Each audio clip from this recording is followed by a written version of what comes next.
Ramadan is a train.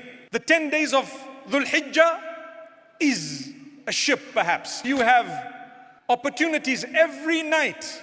At the time of Tahajjud is a plane. Ramadan cannot come by when I have not changed my life. I need to jump on that train and make use of it and be on it full speed and make sure that I'm not lazy. It's only 30 days. I always tell myself, if Ramadan was less than 30 days, it wouldn't even say hello, it would be over. And if Ramadan was more than 30 days, people would become bored. Imagine the divine planning of Allah. 30 days, 29 to 30. Beautiful timing. You kick off with a bang.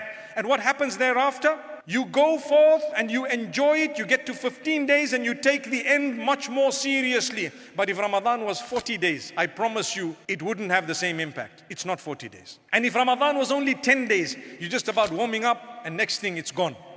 Allah blessed you. And if you're Muslim and you're watching, make sure you share this right now with anybody that you know that's not Muslim or is new to Islam so they can ask their questions. If you're not Muslim and you're watching, I want you to know Islam has that pure fitrah, that pure natural state, that pure message that all the prophets brought. If you look at Moses, peace and blessings be upon him, we love Moses, we love David, we love Solomon. Those are prophets we love and respect. They are Muslims, they are prophets we believe in. What did they do? They told their people, don't worship idols. They told their people, worship the one God above. Follow the prophet of your time. That's a pure message. Later on, that message gets corrupted, right? You see people, for example, nowadays, if you see people who claim to be following the religion of Musa alayhi salam from the Jews, the practices of taking, for example, live chicken and putting it on your head to get sins forgiven or wearing. So develop this beautiful relation with Allah. And Allah will give you, Allah will grant you, Allah will provide for you. The conviction is so beautiful that when something goes wrong, you tell yourself, for me, it is wrong. For Allah, it is right. You are special. You are a Muslim. You are the follower of Muhammad sallallahu alayhi wa sallam.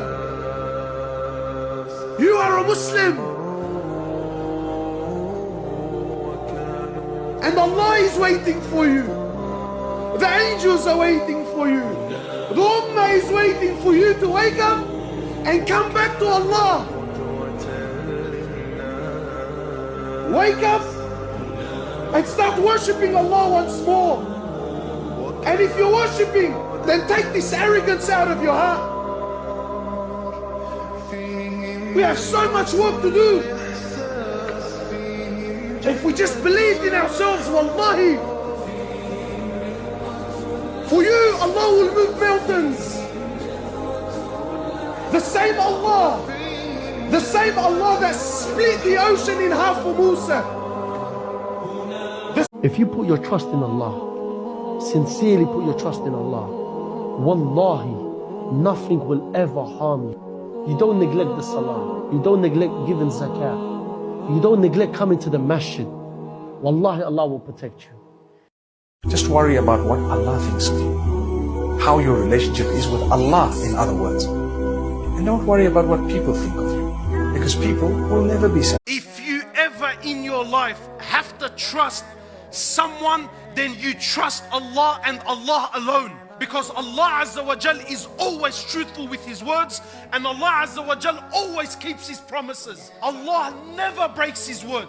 Ever. Impossible. If you ever in your life have to trust someone, then you trust Allah and Allah alone. Because Allah Azza wa Jal is always truthful with His words, and Allah Azza wa Jal always keeps His promises. Allah never breaks His word.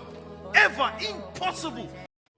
In this dunya, you are only here for a purpose, and that is to be tested. Will you worship Allah or worship your whims and desires? You are in a test. Nobody cares about you. Don't be fooled. No one cares about you. You go to the masjid, you pray, Allah is not gonna benefit from this. It's for you. You don't come to the masjid, you don't pray, who cares?